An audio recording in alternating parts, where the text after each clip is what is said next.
Hello everyone, welcome to Words and Wonders. Today I will be reading chapter 151a of the Grimm's Fairytale series, The 12 Idle Servants.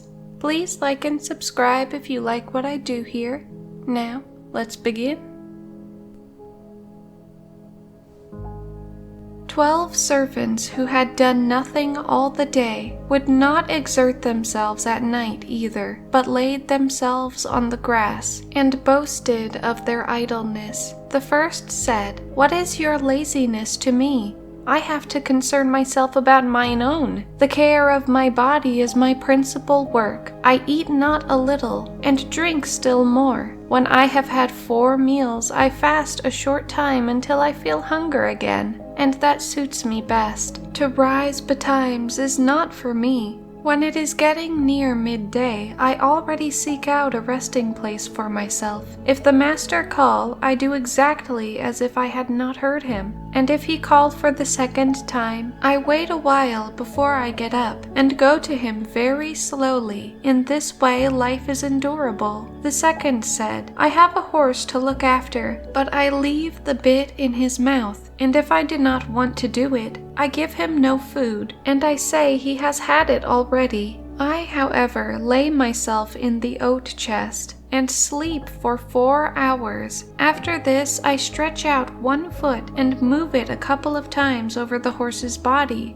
and then he is combed and cleaned. Who is going to make a great business of that? Nevertheless, service is too toilsome for me." The third said, "Why plague oneself with work? Nothing comes of it. I laid myself in the sun and fell asleep. It began to rain a little, but why should I get up? I let it rain on in God's name. At last came a splashing shower, so heavy indeed that it pulled the hair out of my head and washed it away, and I got a hole in the skull. I put a plaster on it, and then it was all right. I have already had several injuries of that kind." The fourth said, "If I am to undertake a piece of work, I first loiter about for an hour that I may save up my strength. After that I begin quite slowly, and ask if no one is there who could help me. Then I let him do the chief of the work, and in reality only look on. But that also is still too much for me."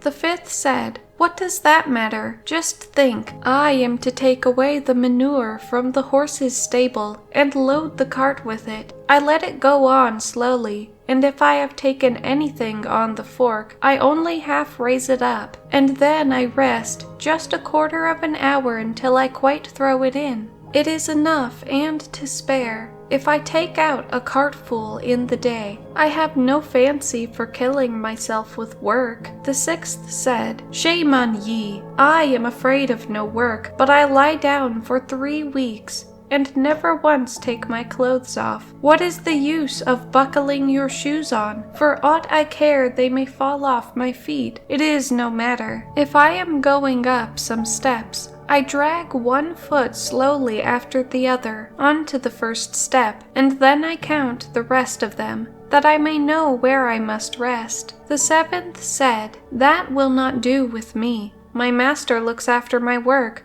only he is not at home the whole day. But I neglect nothing. I run as fast as it is possible to do when one crawls. If I am to get on, 4 sturdy men must push me with all their might. I came where 6 men were lying sleeping on a bed beside each other. I lay down by them and slept too. There was no waking me again, and when they wanted to have me home, they had to carry me." The eighth said, "I see plainly that I am the only active fellow.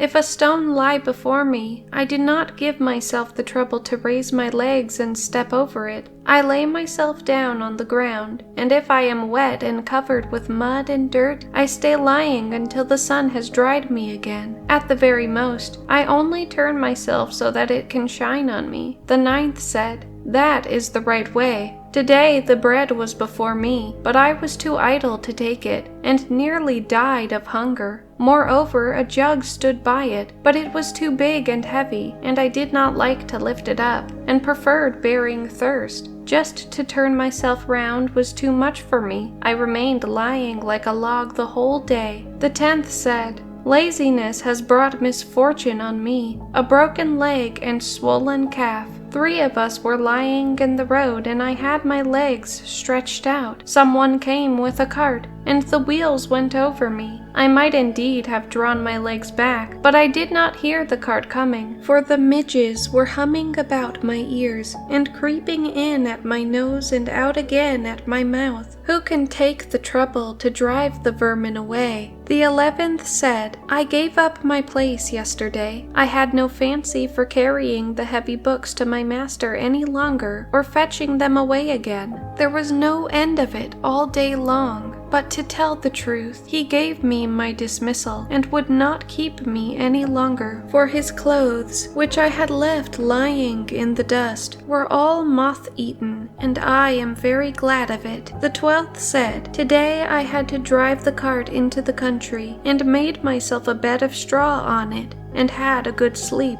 The reins slipped out of my hand, and when I awoke, the horse had nearly torn itself loose. The harness was gone. The strap which fastened the horse to the shafts was gone, and so were the collar, the bridle, and bit. Someone had come by, who had carried all off. Besides this, the cart had got into a quagmire and stuck fast. I left it standing and stretched myself on the straw again. At last the master came himself and pushed the cart out, and if he had not come, I should not be lying here but there, and sleeping in full tranquility.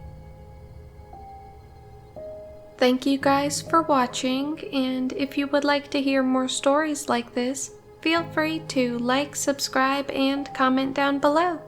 Bye bye.